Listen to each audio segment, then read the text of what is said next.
কলকাতাতে বাদ দেবো তোমারে। আমারই খুব খুশি হয়েছে, আমার কথাগুলো সব বুদ্ধিমানের মতো কথাগুলো কই রাইছি কলকাতা শহরে গিয়া।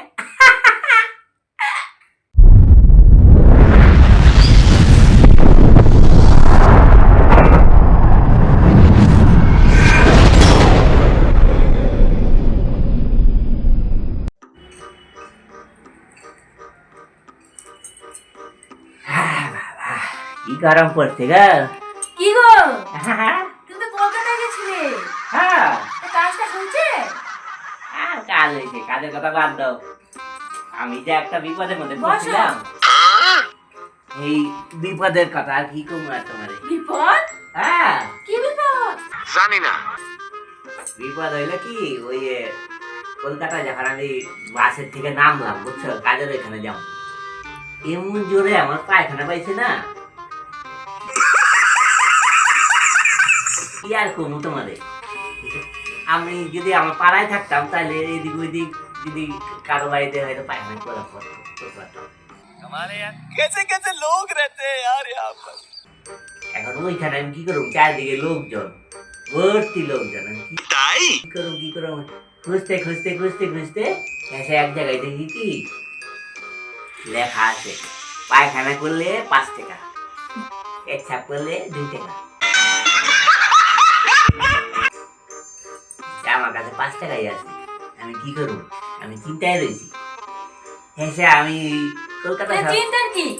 আরে চিন্তা না, যে আমি যে পায়খানা করলে 5 টাকা, পেচ্ছাপ করলে 2 টাকা। হ্যাঁ, একটা সমস্যা কি, তোমার তো পায়খানায় পেয়েছিল। হ্যাঁ, কিন্তু আমার কাছে তো 5 টাকাই আছে। আমি তো পায়খানা করলে আমার পেচ্ছাপ হয়, আমি তো পায়খানা করলে আমার পেচ্ছাপ হয়।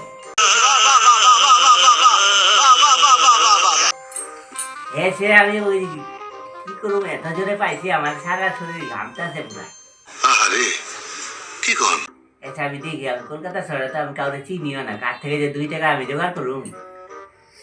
এসে ওই কাউন্টারে গিয়ে আমি জিগাইলাম, ও দাদা আমার তো জোরে পায়খানা পাইছি, পায়খানা করতে গিয়ে যদি আমি ঠিকানি পায়ে পেচ্ছাপ করে দিই, তার জন্য কি আমার 7 টাকা নিবেন নাকি? कौन है ये लोग? कहाँ से आते हैं ये? এসে আমার হেভি বকলো, কোথা থেকে আইছে গ্রামের লোক ফালতু, পায়খানা পেচ্ছাপ এক লোক 5 টাকাই নিয়ে আমি। তারপরে আমি শান্তি পেলাম, এসে গিয়ে আমি 3 তাড়াতাড়ি গিয়া পায়খানা করে একটা শান্তি পেলাম।